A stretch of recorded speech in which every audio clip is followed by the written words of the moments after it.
Hey y'all, welcome back to DIY Dad.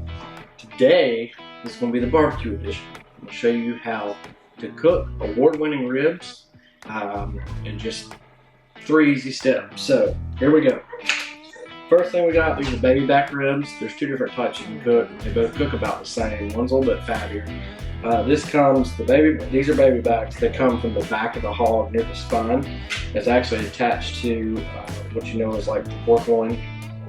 But the first thing I want to do is pull this membrane off the inside. And what happens is if you leave that membrane on, it can turn kind of papery, almost like plastic whenever you cook it. It keeps the flavor from getting in the underside of the meat.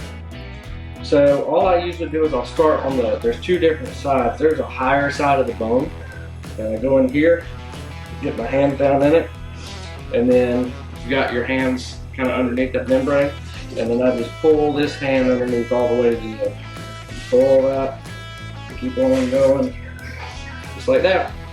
Easy enough. Some people like to use a paper towel method, and I personally find this easier and less messy than the paper towel will do.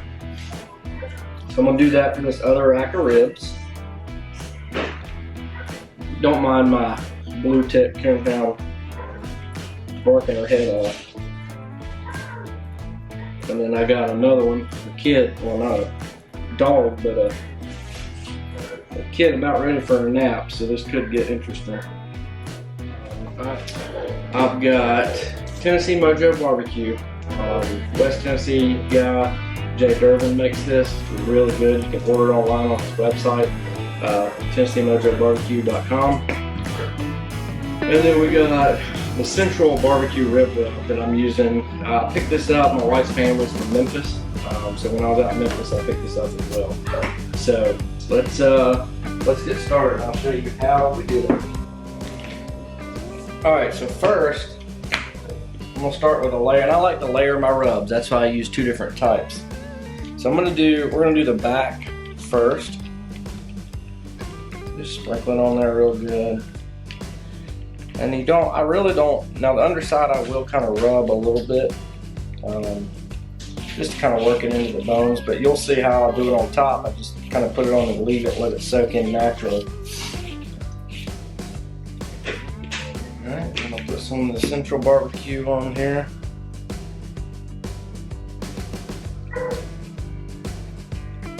Just adds a different flavor profile to it.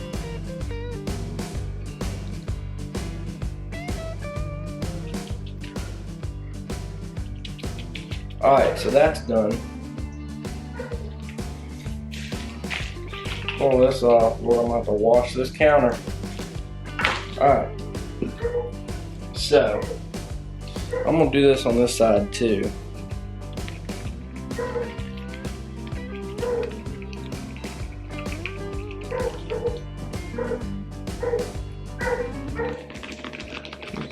Put a layer on here.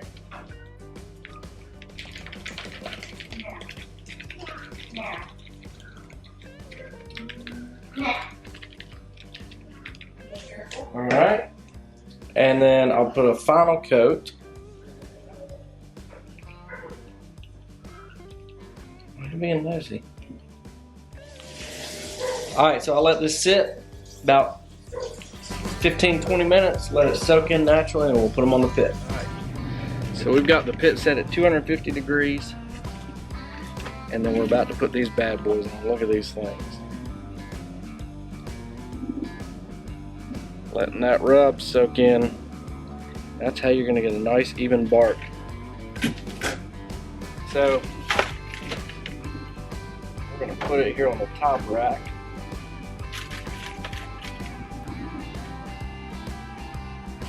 And put them on, kind of give them a little squeeze to bunch up the bones.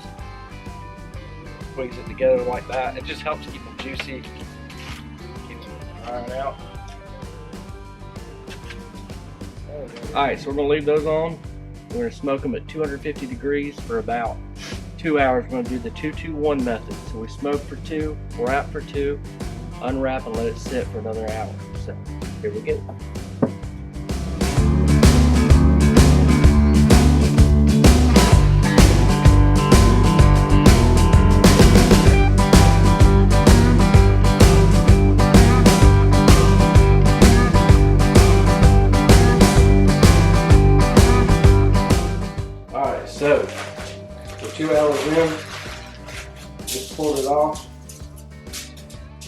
we're gonna. But all right, we're gonna take that. Look at that. So we got brown sugar, or cave butter. I like to use this hot honey. You can actually find it at Walmart.